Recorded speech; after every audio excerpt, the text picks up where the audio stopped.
Hello guys, in today's video, I'm gonna show you how you can enable Roblox Voice Chat on your PC.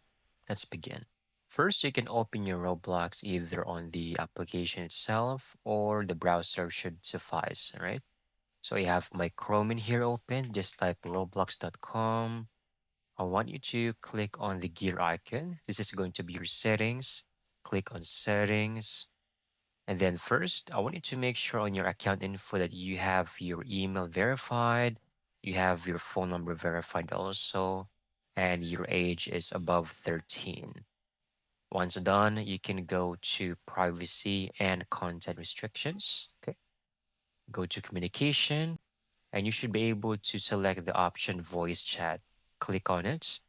And on the right side, you will have the option to enable your voice chat.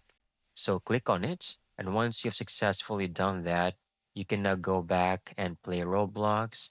Everything should now be clear as day that you can now utilize the voice chat in any game so far. That's it. That's how you can easily get this done. Thank you so much for watching. I hope you found this video very helpful.